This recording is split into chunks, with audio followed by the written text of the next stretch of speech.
무지개건강 박쌤입니다. 오늘은 이제 제가 항상 매주 금요일 찍거든요. 금요일 찍고 토요일 날 이제 12시에 올리는데, 제가 지금 촬영하는 이 순간에는, 1921년의 마지막 날인 12월 31일입니다. 12월 31일이고요. 이게 이제 올라가는 건 이제 내년이죠. 그래서 이제 이렇게 구독하시는 구독자분들이나 보시는 분들은 모두 이제 새해 복 많이 받으시고 건강하시기를 다시 한번 기원해 봅니다. 또다시 이제 오늘 또 2주 연장이 됐네요. 2주 연장이 돼서 또 여러 가지로 또 하고 또 백화점이나 이런 데도 또 이제 방역 패스를 더 강화한다고 하네요. 점점 이제 어차피 소비가 한 1.9%? 2% 정도 줄었더라고요. 코로나 2021년 들어와서 어차피 소비 생활 자체가 줄었기 때문에 뭐 그래봐야 큰 뭐 변동은 별로 없을 거예요. 네, 그래서 우리는 그에 불구하고 또 열심히 또 공부를 해야 하지 않을까 그런 생각을 합니다. 그래서 지난주에 이어서 이제 또 우리의 이제 잃어버린 미래, 우리의 미래가 어떻게 잃어버렸는가를 좀 살펴보는 걸로 하죠. 그래서 8장은 이제 여기저기 그리고 모든 곳에 이런 제목을 가지고 있습니다. 이건 뭐냐면 여기저기 그리고 모든 곳에 환경 호르몬이 존재한다라는 걸 의미하는 거예요. 그래서 되게 슬픈 얘기들이죠. 155페이지에 보면 에스트로겐이 그게 준 게 아니라 그 유방암 세포들은 미친 듯이 증식하고 있었다. 결국 이제 에스트로겐이 줄어들었지만 환경 호르몬이 늘어나서 에스트로겐 역할을 해버리니까 유방암이 굉장히 늘어났다는. 그래서 여성암 1위가 유방암이 될 정도로 환경 호르몬들이 문제를 일으킨다라는 얘기고요. 157페이지에 뭐라고 되어 있냐면 호르몬 교란 화학 물질을 그것이 있으리라고는 결코 기대하지 못한 장소, 즉 비활성이나 무독성이라 여겨졌던 모든 생산품에서도 발견했던 것이다. 그러니까 우리는 안전하다고 생각을 하지만 결국 그렇지 않다라는 거예요. 그 모든 곳에서 발견이 됐다는 얘기거든요. 참 슬픈 얘기죠. 또 이제 162페이지에 보게 되면 스탠퍼드의 연구진은 다른 에스트로겐 유사 물질인 비스페놀 A를 발견했는데 이는 완전히 다른 종류의 플라스틱인 폴리카보네이트에서 녹아 나왔다. 이 플라스틱은 실험실 플라스크와 생수병을 담는 데 쓰이는 커다란 병 등의 많은 소비 제품을 만드는 데 쓰였다. 우리가 비스페놀 A라고 하면은 뭐 대단한 다른 곳에 있는 것이 아니고요. 우리가 생활 속에서 굉장히 많이 접하는 것 중에 하나가 뭐냐면 종이컵 안에 코팅돼 있잖아요. 그게 비스페놀 A거든요. 또 캔 제품 안에 또 코팅돼 있는 것들이 다 비스페놀 A예요. 되게 우리가 좀 생각을 많이 해봐야 되는 문제들이거든요. 우리 어린 아이들은 엄마 태 속에 있을 때부터 시작해서 일상생활에서 너무 많이 노출돼 있거든요. 168페이지에 나와 있네요. 생물학적 활성 플라스틱은 아무도 플라스틱이 있으리라고는 기대하지 않는 캔과 용기에서 녹아나왔다. 캔과 용기에서. 그리고 우리가 생활 속에서 많이 간과하는 것 중에 하나가 이 안 깨지는 접시들 있잖아요. 뭐 대표적으로 코렐. 우리나라는 뭐 예전에 지금은 좀 달라졌지만 저희가 결혼할 때만 해도 여성들이 시집갈 때 필수품이 코렐 그 접시 같은 그런 제품들이었거든요. 우리나라에서는 사실은 그게 굉장히 안 깨지고 하니까 각광을 받았었는데 영국에서 나온 제품인데 그 코렐 접시 같은 경우는 영국에서는 일회용 접시였어요. 일회용 접시인데 우리는 평생을 쓰기 위해서 결혼할 때 장만해 갖고 왔죠. 이런 슬픈 얘기들이죠. 171페이지에 전 세계에서 10만 종의 합성 화학 물질이 현재 시장에 나와 있다. 지금은 50만 종이 넘어갑니다. 매년 천여 가지의 새 물질이 등장하나 대부분은 적절한 검사나 시험을 거치지 않는다. 현존하는 전 세계의 검사 시설은 기껏해야 매년 500종의 물질만을 검사할 수 있을 뿐이다. 실제로 이 중에서 단지 일부만이 검사를 거치게 된다. 검사가 안 됐다라는 얘기예요. 그냥 우리가 무방비 상태로 노출된다는 얘기거든요. 슬프죠. 172페이지에 같은 경우는 이집트에서는 대부분의 우유 표본이 15종 이상의 살충제 잔류물을 함유하고 있었다는 연구가 있다. 아이들이 먹는 우유에서조차 이 화학물질이 나온다라는 얘기예요. 살충제만도 50억 파운드가 농경지뿐 아니라 공원과 학교, 식당, 슈퍼마켓, 가정 그리고 정원에 뿌려진다. 대표적으로 공원 같은 데 가면 그 잔디밭 있지 않습니까? 잔디밭 뭐로 관리할 것 같으세요? 살충제 뿌려야 되거든요. 농약 뿌리는 거예요. 그래서 우리나라는 좋죠. 못 들어가게 출입 금지해놨죠. 근데 외국 같은 경우는 그 위에서 편하게 뭐 선탠도 즐기고 하잖아요. 그런 것들이 호흡을 통해서라든지 또 혹은 음식물을 통해서라든지 우리 몸으로 다 흡수된다는 얘기들입니다. 이 화학물질 중 많은 것들에 대해 안정성 자료는 거의 없다. 실제로 존재하는 안정성 자료들은 전형적으로 이 화학물질이 암이나 유관으로 보이는 선천성 기형을 일으키느냐 여부에만 국한되어 있다. 그러니까 암이나 유관으로 보이지 않는 그런 기형들은 전혀 관심이 없다는 얘기예요. 눈에 보이는 것만 국한되어 있다는 거죠. 조사하는 것들이 내분비계에 작용하거나 세대를 넘어 전해지는 영향의 가능성은 조사된 적이 거의 없다. 그렇기 때문에 우리가 이제 미래를 도둑맞았다는 얘기인 거예요. 더욱 걱정스럽게도 과학자들은 이제 호르몬 교란 화학물질들이 함께 기능할 수 있으며 그래서 개개 화학물질들의 작고 일견 의미 없어 보이는 양도 축적된 효과를 가질 수 있다는 증거를 발견하고 있다. 그러니까 우리가 이렇게 검사를 받아서 뭐 색소도 마찬가지, 식용색소도 마찬가지인데 한 가지만을 놓고 테스트를 해서 검사를 하는 거거든요. 근데 얘네들이 섞였을 때 그걸 칵테일 효과라고 하는데 칵테일 효과가 일어났을 때 어떤 일이 벌어지는지는 과학자들도 모르고요. 그걸 만들어낸 회사도 알 수가 없습니다. 네, 이런 것 때문에 우리가 생각 못하는 곳에 너무 많이 노출돼 있다라는 거고요. 9장은 이제 상실의 연대기 해가지고 해양에서 돌고래 집단이 꾸준히 감소하는 것이라든지 뭐 강에서 이제 뭐 악어의 수컷 생식기가 줄어들어서 더 이상 번식을 할 수 없게 된 일이라든지 또 야생동물에서 고래에게서 이제 어떤 일이 나왔냐면 두 개의 고환과 두 개의 난소가 몸 자체에 아수라백작처럼 이렇게 있는 고래도 발견됐다라는 얘기들이 나오는 거예요. 그래서 이제 전부 이렇게 상실이 됐다는 거죠. 그래서 190페이지에 보게 되면 보통의 수질 검사로는 1980년에 폐수 유출은 역사 속의 일이었으며 호수는 다시 청정해졌다. 그러나 몇 년이 지났어도 그 사고에서 흘러나온 오염물질은 진정으로 사라지지 않았다. 물에서는 사라졌지만 그것들은 아직도 아프리카의 먹이사슬을 순환하고 있으며 불모의 원인이 된다. 그런 것들 때문에 아프리카가 점점 불모지가 개선이 안 된다는 얘기예요. 왜냐하면 생태가 깨졌기 때문에. 그래서 이게 뭐 아프리카뿐이 아니고 바닷속도 그렇고 이제 다 그렇다라는 거예요. 196페이지에 뭐라고 되어 있냐면 많은 동물들이 오염물질과 관계된 생식 문제들을 보이지만 특히 고래와 돌고래, 바다표범 그리고 북극곰과 같은 해양 포유류들은 긴 수명으로 인해 가장 큰 위험에 처해 있다. 6장에서 묘사한 PCB 분자의 여행에서 나타나는 것처럼 잔류 화학물질들은 해양 먹이사슬을 통해 축적되고 농축되며 수명이 긴 포식자로 하여금 고농도의 오염에 노출되도록 한다.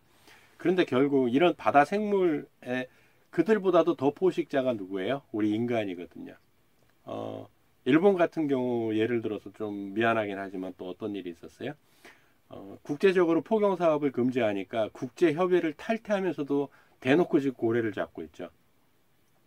그런데 지금 가장 큰 문제가 등치가 큰 참치라든지 고래라든지 상어라든지 이런 어류들의 가장 큰 문제가 뭐냐면 굉장히 고농도로 돼 있다라는 거예요. 그런데 이런 고기들을 먹게 되면 인간의 몸에는 더더욱 더 축적이 된다는 얘기예요. 예. 이 해양 포유류들은 특히 차가운 기후에 대한 보온 역할과 식량이 부족한 기간을 대비한 저장용으로 두꺼운 체지방을 가지고 있기 때문에 잔류 화학물질에 더욱 취약해진다. 이거는 꼭 해양 동물뿐이 아니고 인간도 마찬가지거든요. 앞에 동영상들에서도 항상 말씀드렸지만 우리 몸에 세포에 안 좋은 거를 축적시켜 놓을 수 없기 때문에 그거를 저장 창고로 지방을 계속 몸은 늘리는 거거든요. 해양 동물들도 마찬가지예요. 그러니까 살이 찐다라고 하는 것은 지방이 늘어난다고 한다라는 것은 결국은 내 몸속에 세포에 안 좋은 물질들이 굉장히 많기 때문에 저장 창고로 늘릴 수밖에 없다는 얘기예요. 물론 많이 먹어서도 생기긴 하지만 그런 독성들이 많이 들어오게 되면 그걸 저장하는 창고로 가장 안전한 지방을 선택한다는 거죠. 왜? 살아남기 위해서. 시간이 감에 따라 PCB와 같이 지난 반세기 동안 육지로부터 뿌려진 엄청난 양의 잔류 화학 물질들이 점점 바다로 흘러들어가 이미 위협적인 수준의 이런 오염 물질들을 더욱 증가시킨다. 그러니까 그 속에서 사는 물고기들이 먹은 것들을 또 포식자가 먹고 그 포식자를 또 포식자가 먹고 그 최상의 포식자를 어떻게 하는 게 인간이 또 포식을 하게 되는 거죠. 그래서 인간들이 그렇게 아프기 시작하다는 거죠. 199페이지에 뭐라고 되어 있냐면 생식계통처럼 면역계통은 특히 출생 전 발달기간 동안 호르몬 교란 화학물질로 인해 손상에 취약하다. 화학물질로 인해서 면역체계 자체도 약해진다라는 얘기예요.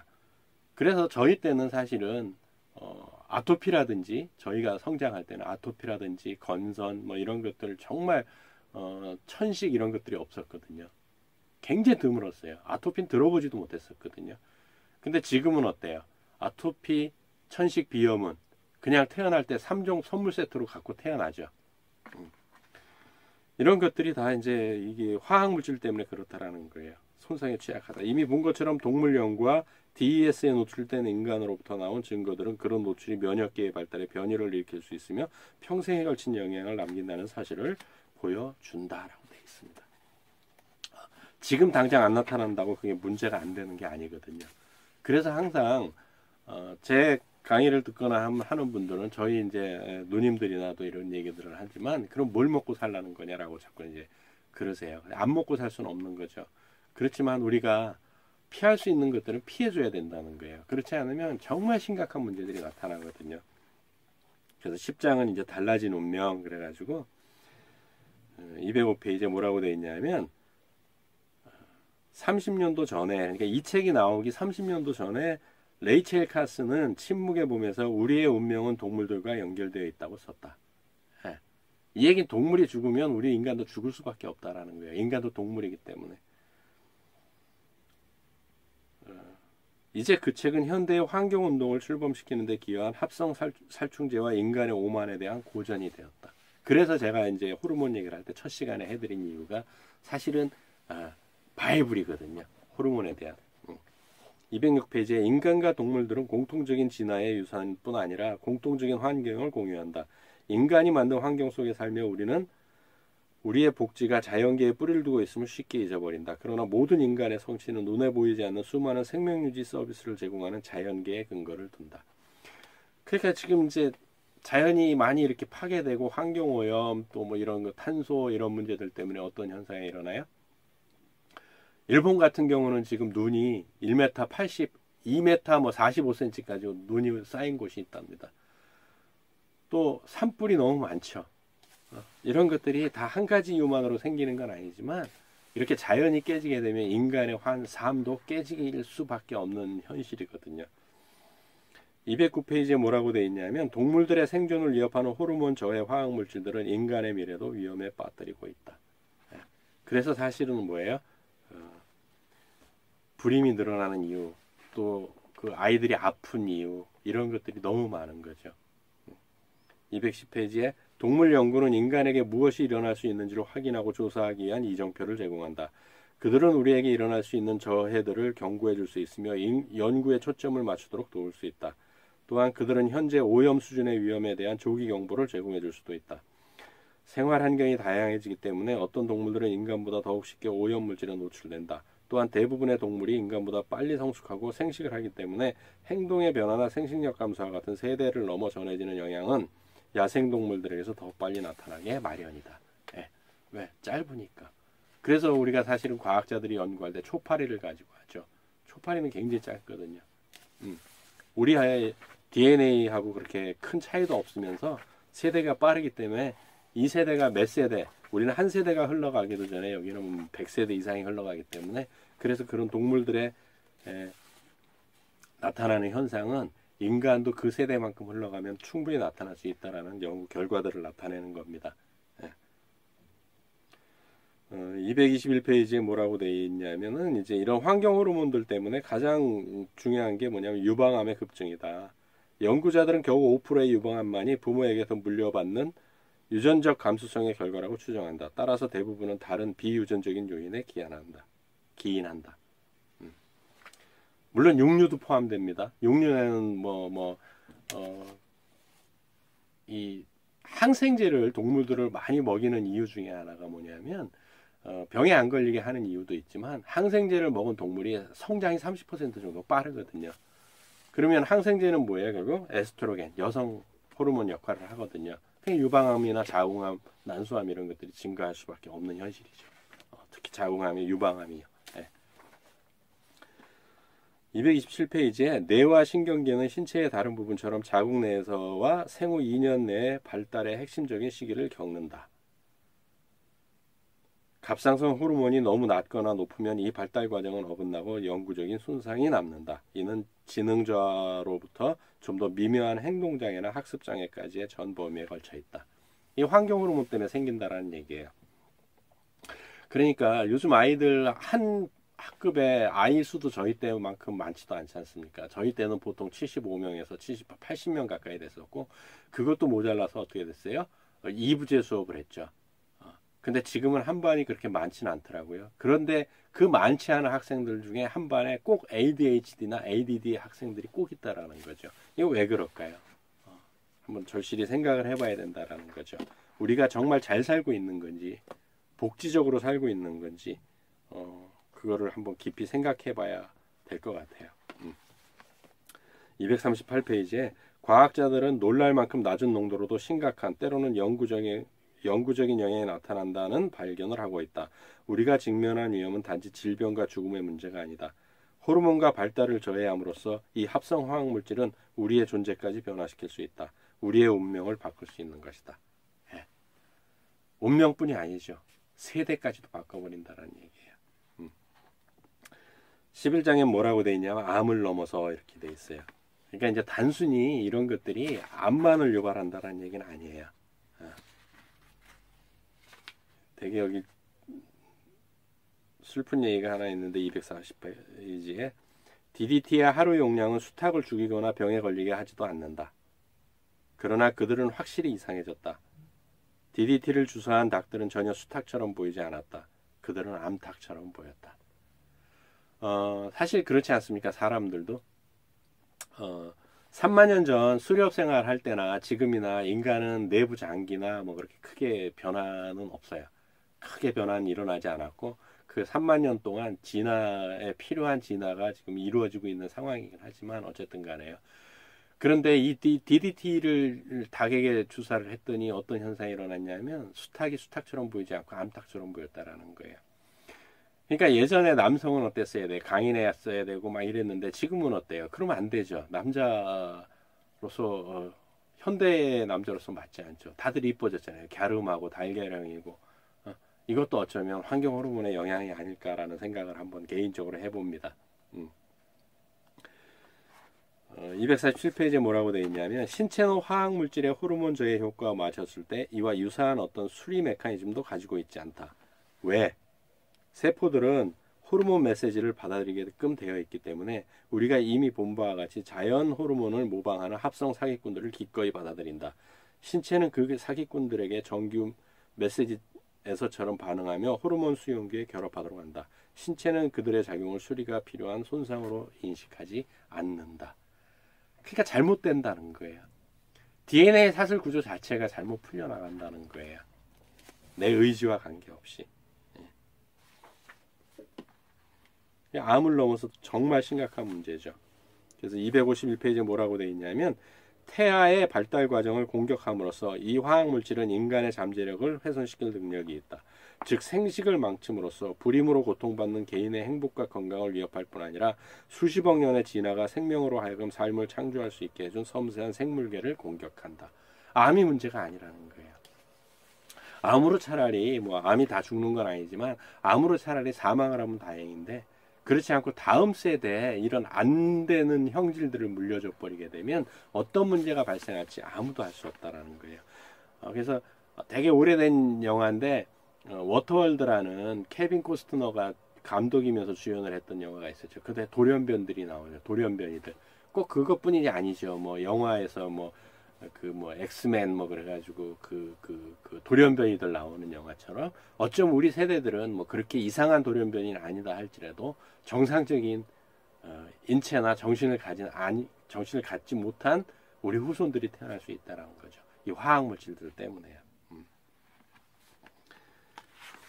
그래서 이제 12장에는 우리 자신을 보호하기 그래가지고 이제 254페이지에 많은 것들이 무해한 성분으로 쉽게 분해되지 않는다.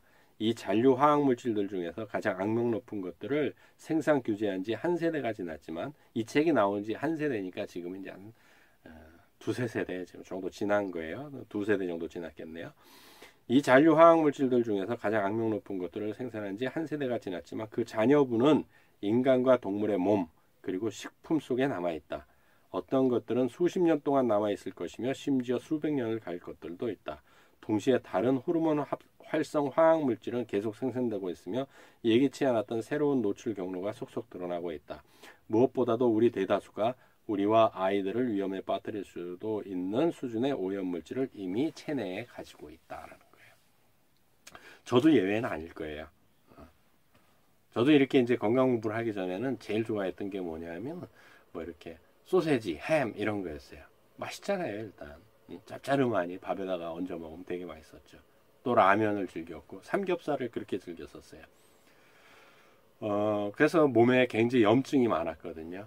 그래서 전신마취 2번도 하고 수술도 했던 경력을 가지고 있습니다. 근데 제가 특별하게 뭐를 대단하게 남들이 안 먹는 걸 먹었던 건 아니거든요. 근데 왜 이럴까? 그리고 그땐 체중이 100kg 정도 나갔었거든요. 근데 공부를 하고 보니까 그런 것들이 내 몸에 어떤 염증을 일으키는지를 알게 됐고, 그래서 그런 음식들을 식단에서 제외하기 시작을 했었죠. 지금은 염증 같은 경우 생기질 않고요. 몸무게도 그렇게 많이 나가질 않습니다. 물론 적게 나가는 몸무게는 아니지만 그렇게 많이 나가지 않아요. 그런 것들을 몸속에서 배출을 해야만 우리가 건강하게 살 수 있다라는 거죠. 그래서 257페이지에 1994년에 보고에서 미국 EPA는 고기와 치즈가 오늘날 미국에서 다이옥신에 노출되는 주된 경로임을 발견했다. 그러니까 이제 고기와 치즈가 다이옥신에 노출되는 주 경로랍니다. 따라서 동물성 동물성 지방에는 버터, 치즈, 양고기, 소고기 그리고 다른 고기들, 돼지고기, 닭고기 다 포함되겠죠.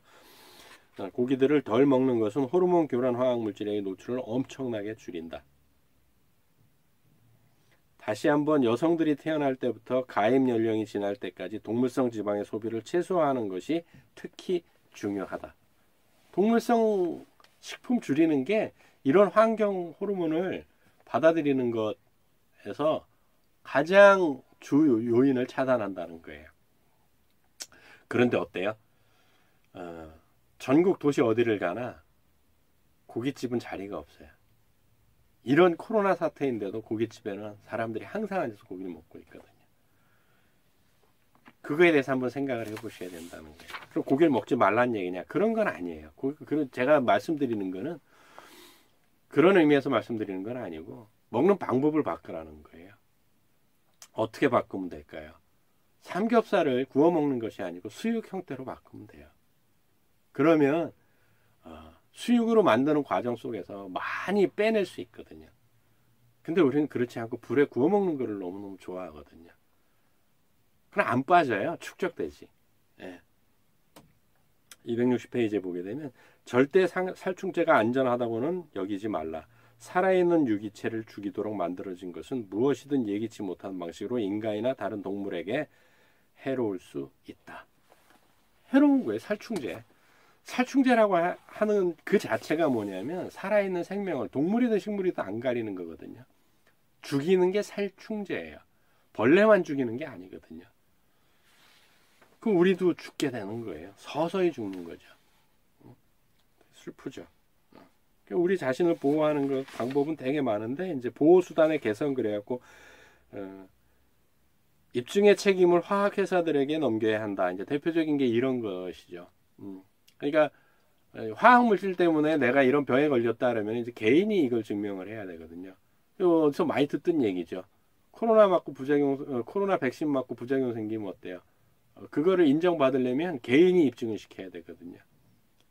근데 이 저자들은 화학회사들에게 입증을 화학물질 때문이 아니다라고 입증을 회사에 넘겨야 된다라는 거죠. 또 노출의 예방을 강조해야 되고 뭐 이런 쭉 얘기들이 나와요. 근데 가장 중요한 건 뭐냐면 육류 섭취를 줄이고 육류를 굳이 드셔야 되겠다면 수육이나 족발 형태로 드시라는 얘기예요. 그렇게만 하면 되는데 대한민국 사람들은 삼겹살, 오겹살을 구워 먹는 불판에 구워 먹는 걸 너무 좋아하시기 때문에 이런 화학 물질들이나 살충제 이런 것들이 그냥 바로 몸속에 축적된다라는 것들이에요. 그래서 우리가 일상생활에서 할 수 있는 것들은 육류 섭취를 줄이는 것. 그걸 못 줄이시겠으면 수육 형태나 족발 이런 쪽으로 좀 드시는 거. 우리 조상들이 드셨던 방식으로 육류를 섭취하는 것이 가장 안전한 방법이다라고 말씀드리고 싶네요. 그래서 13장은 이제 어렴풋이 보이는 것들, 그래서 275페이지에 이제 13장이 시작되는데 어렴풋이 보이는 것들, 276페이지에 야생동물 자료, 실험실 연구, DES 경험, 그리고 소수의 인간 대상 연구들은 생식력, 학습 능력, 공격성, 그리고 아마도 부모 역할과 짝짓기 행동에 영향을 줄 수 있는 신체적, 정신적, 그리고 행동적 죄가 인간에게 나타난다는 사실을 지지한다. 결국 이게 뭐냐면 이제 동물 세계, 동물 식물에만 멈추는 것이 아니고 인간 세계에도 이미 나타나기 시작했다라는 것에 이제 어렴풋이 이 책이 나올 때가 몇 년도냐면은 70년도였나? 초판이 우리나라에서 나온 건 97년인데 어쨌든 그 전에 나왔죠. 50년대에 나왔으니까 30년이 훨씬 지났다고 했으니까 뭐 80년대나 뭐 이때 나온 책인데 미국에서는 이미 인간 몸에서도 이런 것들, 그러니까 아까 말씀드린 생식력, 학습 능력, 공격성, 그 다음에 부모 역할과 짝짓기 행동 이런 것들에 영향을 이미 미치기 시작했다라고 얘기를 하는 겁니다. 279페이지에 우리가 절박하게 두려워하는 것은 절멸이 아니라 인간종에 대한 은밀한 침식이다. 우리는 인간 잠재력에 보이지 않는 손상을 우려한다. 우리를 독특하게 인간으로 만드는 특성들을 바꾸어 놓고 손상시키는 호르몬 저해 화학물질의 힘에 대해 우려한다. 뇌의 발달과 행동에 미치는 호르몬 저해 물질들의 영향에 대한 과학적인 증거는 우리가 목격하는 근심스러운 경향들의 일부를 밝혀줄지도 모른다. 이미 우리의 행동, 지성, 사회적 협동의 능력 이런 것들을 화학물질들이 깨트리고 있다는 얘기예요.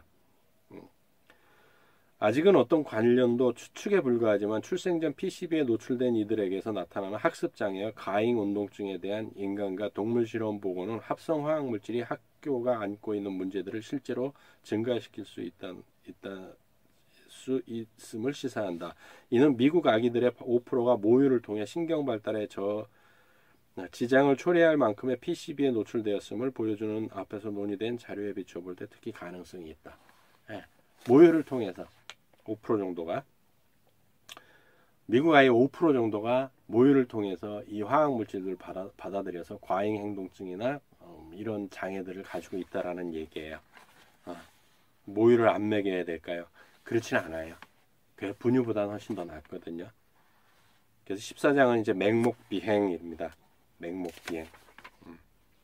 286페이지에 비극적이게도 오늘날의 모든 어린이들은 오염된 채로 태어난다. 역설적이게도 연구자들은 상대적으로 덜 오염된 대조군을 찾다가 이 오염의 분명한 보편성을 발견했다. 북극의 외진 곳에서 전통적인 삶을 살고 있는 이누이트족조차도 피할 수 없었다. 오염은 그들에게도 찾아왔다. 거기는 공장도 없잖아요. 북극에. 근데 거기에 사는 이누이트족조차도 오염됐다라는 얘기예요. 288페이지에 과거의 경험으로 판단할 때 다음에 끔찍한 경악이 나타날 때까지는 한 세대가량이 필요하다. 그것은 우리가 전혀 예상하지 못한 곳에서 나타날 것이다. 지금부터 30년 후 우리의 아이들은 삶을 지탱해주는 시스템들에 대한 심각한 공격과 씨름해야 할지도 모른다. 아마도 다음의 기습은 우리의 생명유지 시스템으로서는 가장 덜 알려진 토양에서 올 것이다. 만약 인간의 활동이 양분을 재활용하는 토양의 능력을 심각하게 훼손시킨다면 그 결과는 무서울 것이다.